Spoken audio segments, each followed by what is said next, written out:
आप सभी का स्वागत हिम ज्ञान कुंज में। जैसे कि आप जानते हैं, हम इंडियन पॉलिटी में जो सैलिएंट फीचर्स है कॉन्स्टिट्यूशन के, उनको डिस्कस कर रहे हैं। आज से जो पहले की वीडियो हैं उनमें हम फेडरलिज्म के बारे में ऑलरेडी डिस्कस कर चुके हैं। The longest known constitution of world के बारे में डिस्कस कर चुके हैं। Balance among different political doctrine, independence of judiciary, accountable financial management, independence of civil services. आज जिस फीचर को हम डिस्कस करेंगे वो है पार्लियामेंट्री डेमोक्रेसी। तो आज डिटेल में पार्लियामेंट्री डेमोक्रेसी को डिस्कस करेंगे। पार्लियामेंट्री डेमोक्रेसी क्या है, सबसे पहले तो मैं बताता हूँ। जैसे कि आपको पता है, इंडिया में पार्लियामेंट्री डेमोक्रेसी है, राइट। तो इंडिया ने क्यों पार्लियामेंट्री डेमोक्रेसी अपनाई, इसके बारे में बताऊंगा, एक ब्रीफ इंट्रोडक्शन। इंडिया चाहता था कि हमारे यहाँ क्या फॉलो हो, यूनिटी इन डाइवर्सिटी। क्या फॉलो हो, unity in diversity, right. Unity in diversity की जो डॉक्ट्रिन है वो फॉलो हो। एक ये कारण था कि हमने पार्लियामेंट्री डेमोक्रेसी को चुना। दूसरा, हम चाहते थे कि डेमोक्रेटिक सेंसिटाइजेशन हो लोगों के बीच में, उसके लिए। दूसरा, हम चाहते थे कि यहाँ पे higher degree of people participation हो, जो पब्लिक गवर्नेंस है उसके अंदर। इसलिए जो हमने वो पार्लियामेंट्री फॉर्म ऑफ गवर्नेंस को चुना इंडिया ने। और आपको पता ही है, मैंने प्रीवियस वीडियो में बताया भी है कि जो पार्लियामेंट्री डेमोक्रेसी का फीचर है वो हमने कहाँ से लिया है, यूके से, यानी कि ब्रिटेन, राइट। तो यूके से लिया है हमने पार्लियामेंट्री डेमोक्रेसी का फीचर। और इसको जो पार्लियामेंट्री डेमोक्रेसी है, इसको west ministerial form of democracy भी कहा जाता है। एक तरह से पर्यायवाची है इसका, कि जो पार्लियामेंट्री डेमोक्रेसी है जो कि हमने आपको पता है यूके से लिया है, इसको क्या कहा जाता है, west ministerial form of democracy. West में है ना यूके, इंडिया से, west ministerial form of democracy, right, form of democracy. तो west ministerial form of democracy भी पार्लियामेंट्री डेमोक्रेसी को कहा जाता है।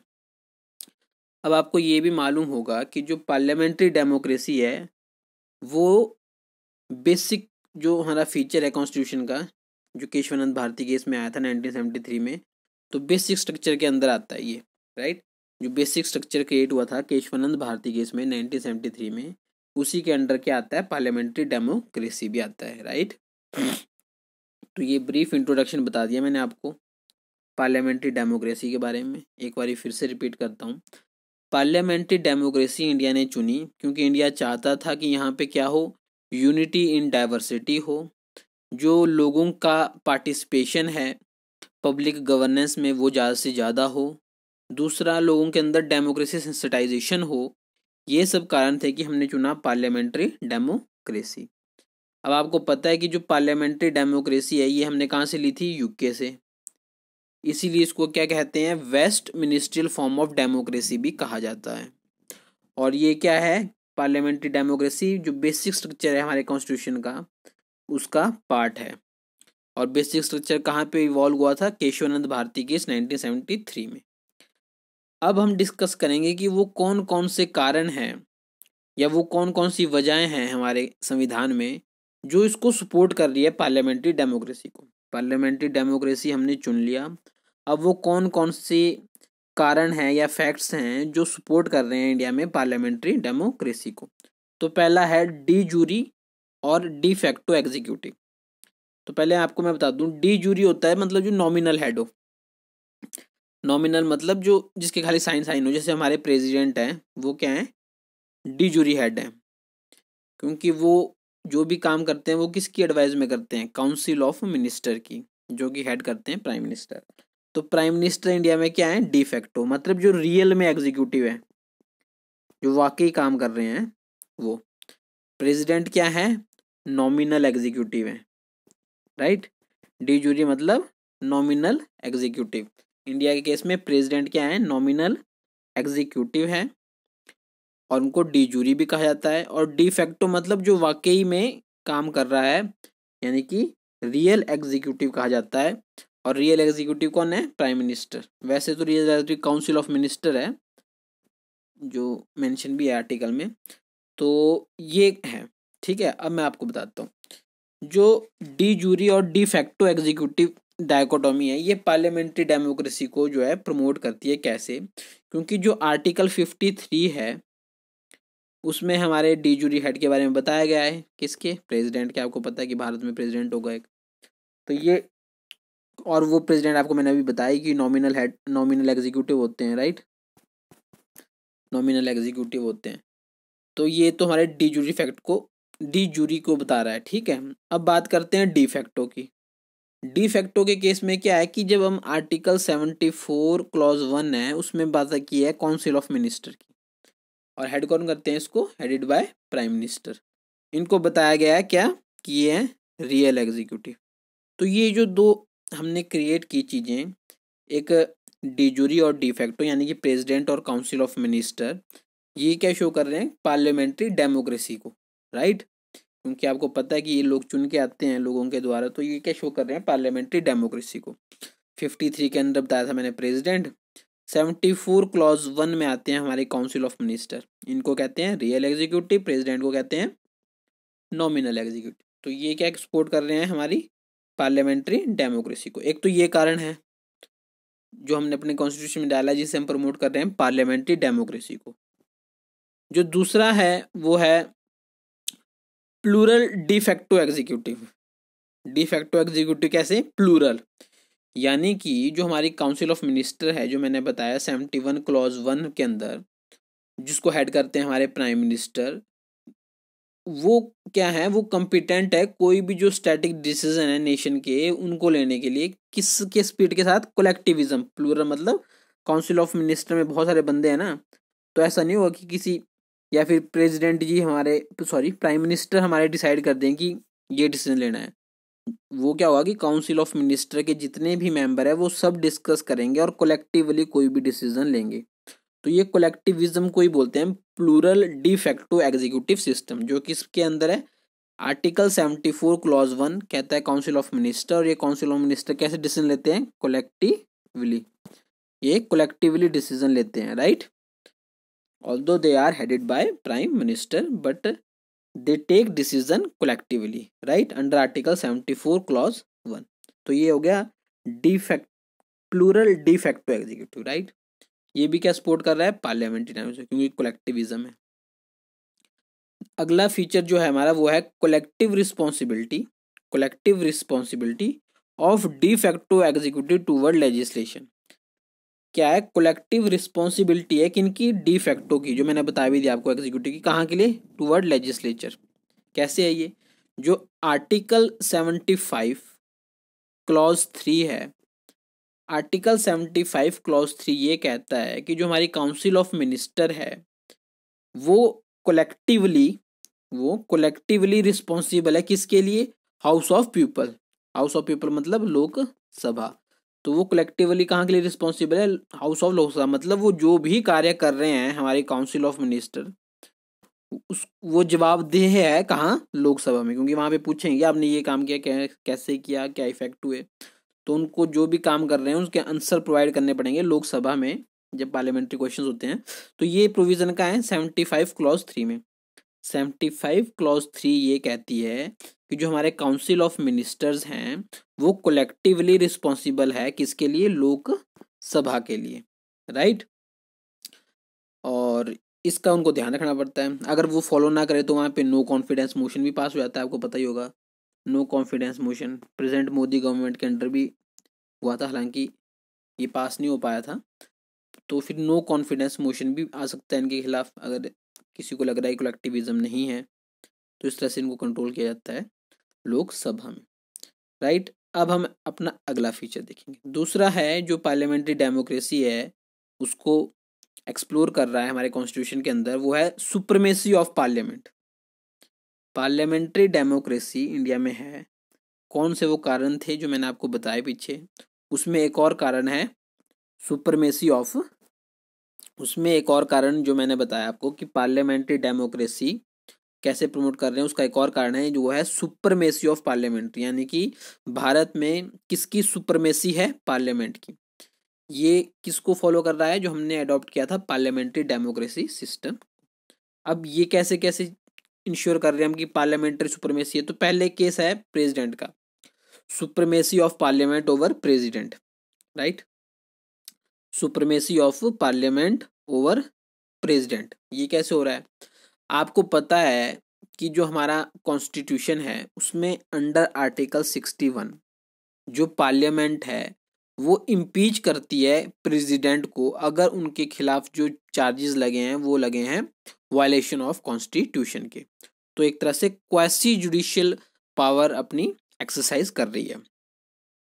Supremacy of parliament over the office of president कैसे है? क्योंकि अंडर आर्टिकल 61 प्रेसिडेंट की इम्पीचमेंट की जा सकती है। इम्पीचमेंट आपको पता ही कहाँ होती है? पार्लियामेंट में। तो मतलब पार्लियामेंट को भी प्रेसिडेंट को भी पार्लियामेंट में घसीट सकते हैं। ये देख रहे हैं ना, अब तभी तो बोल रहे हैं कि पार्लियामेंट्री सुपरमेसी, राइट। आर्टिकल 61 के अंडर इम्पीचमेंट हो जाती है प्रेसिडेंट की अगर उन्होंने उनके खिलाफ जो चार्जेस हैं वो किसके हैं? वायोलेशन ऑफ हमारे कॉन्स्टिट्यूशन के वायलेशन के खिलाफ अगर चार्जेस हैं। तो यहाँ पे कैसे एक्ट कर रही है हमारी पार्लियामेंट? क्वासी जुडिशियल की तरह फॉर्म कर रही है। क्वासी जुडिशियल मतलब कुछ जुडिशियल फंक्शन की तरह काम कर रही है प्रेसिडेंट को हटाने के लिए। क्वासी जुडिशियल फॉर्म में काम कर रही है प्रेसिडेंट को हटाने। तो आपको यहाँ से लग गया पता कि पार्लियामेंट्री की सुपरमेसी है, प्रेसिडेंट को भी रिमूव कर सकते हैं वो। दूसरा अब पढ़ेंगे हम supremacy of parliament over council of minister. अब जो काउंसिल ऑफ मिनिस्टर है उनके खिलाफ कैसे है? उनके खिलाफ पार्लियामेंट्री सुपरमेसी मैंने आपको पहले ही बताया कि जो आर्टिकल 75 क्लॉज 3 है उसमें बताया कि कलेक्टिवली डिसीजन लेना है। अगर मान लो कलेक्टिवली डिसीजन नहीं ले रहा तो पार्लियामेंट क्या कर देगी? नो कॉन्फिडेंस मोशन पास कर देगी, यानी कि काउंसिल ऑफ मिनिस्टर भी हट जाएंगे फिर। तो पार्लियामेंट की सुपरमेसी काउंसिल ऑफ मिनिस्टर्स के ऊपर भी है आर्टिकल 75 क्लॉज 3 के अंडर, क्योंकि इसमें काउंसिल ऑफ मिनिस्टर को इंश्योर करना पड़ता है कि वो कलेक्टिवली डिसीजन ले। मान लीजिए वो कलेक्टिवली डिसीजन ले रहे तो पार्लियामेंट में क्या पेश हो जाएगा? नो कॉन्फिडेंस मोशन पास कर देंगे, राइट। तो ये होगी सुपरमेसी पार्लियामेंट की काउंसिल ऑफ मिनिस्टर के ऊपर, और प्रेसिडेंट की पढ़ चुके हैं। अब पढ़ेंगे हम जुडिशरी के ऊपर कि किस तरह से जो पार्लियामेंट है उसकी सुपरमेसी है जुडिशरी के ऊपर, राइट। तो जुडिशरी के ऊपर सुपरमेसी कैसे है? एक और क्लॉज पढ़ाना था मैंने आपको, सॉरी मेरे को ध्यान नहीं रहा। जो काउंसिल ऑफ मिनिस्टर है ना, इसमें एक तो मैंने आपको बता दिया कि 75 क्लॉज 3 है। दूसरा क्या है? आर्टिकल 265, यहाँ पे भी सुपरमेसी है पार्लियामेंट की। आपको पता होगा कि कोई भी अगर टैक्स हमारे को कलेक्ट करना है या लगाना है उसको हम विदाउट अथॉरिटी ऑफ जो लॉ है यानी कि पार्लियामेंट है उसके अप्रूवल के बिना लागू नहीं कर सकते। कोई भी अगर आपको टैक्स कलेक्ट करना है या लेना है तो वो आपको पहले पार्लियामेंट से पेश करना पड़ेगा।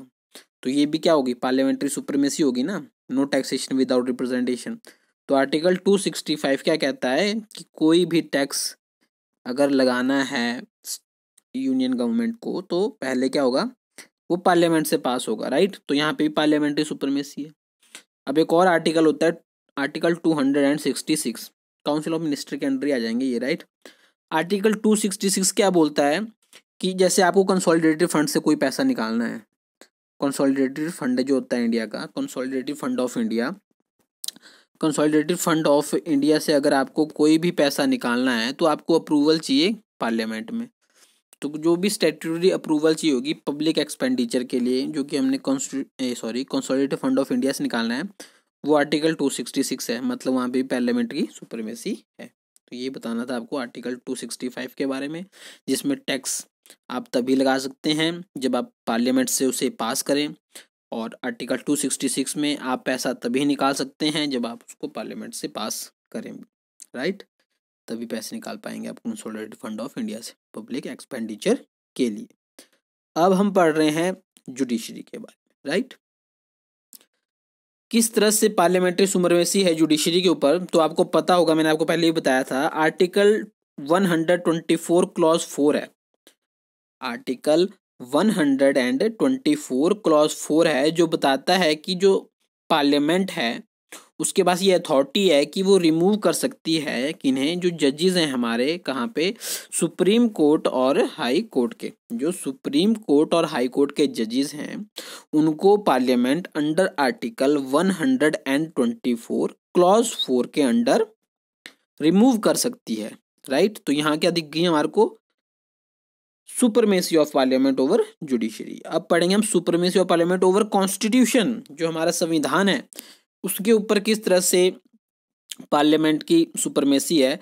तो आपको पता होगा कि जो हमारे कॉन्स्टिट्यूशन का पार्ट 20 है, पार्ट 20 में जो आर्टिकल 368 है उसके अंडर पार्लियामेंट को एम्पावर किया गया है कि वो अमेंड कर सकती है किसे, कॉन्स्टिट्यूशन को भी, राइट। तो यहाँ पे अमेंड कर सकती है कॉन्स्टिट्यूशन को भी, मतलब पार्लियामेंट्री सुपरमेसी है, ये आर्टिकल भी शो करता है।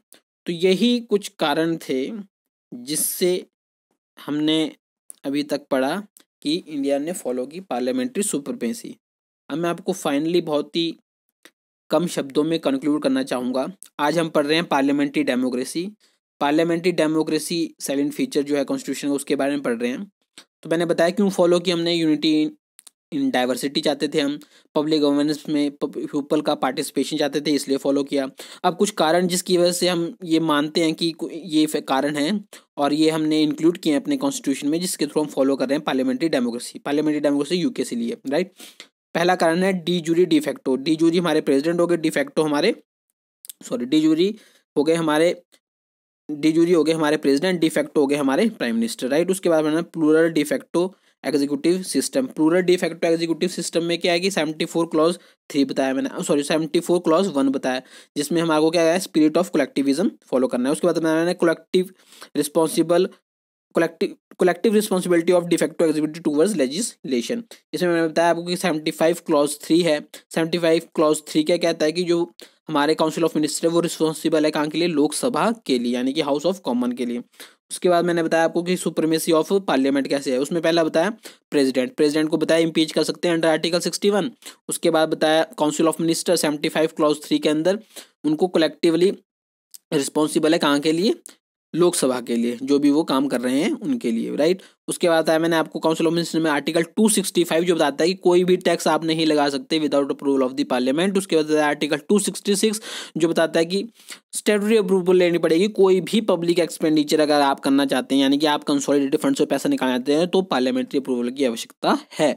उसके बाद मैंने supremacy of judiciary. Supremacy of judiciary में बताया मैंने आपको आर्टिकल 124 क्लॉज 4 जिसके थ्रू पार्लियामेंट रिमूव कर सकती है जजेस को हाई कोर्ट और सुप्रीम कोर्ट के। उसके बाद मैंने सुपरमेसी ऑफ कॉन्स्टिट्यूशन के ऊपर, पार्लियामेंट्री सुपरमेसी कैसे है कॉन्स्टिट्यूशन के ऊपर। तो पार्ट 20 में आर्टिकल 368 के अंदर पार्लियामेंट अमेंड कर सकती है कॉन्स्टिट्यूशन को भी, यहाँ पे भी शो होती है पार्लियामेंट्री सुपरमेसी। तो आज के लिए इतना ही, बहुत बहुत धन्यवाद।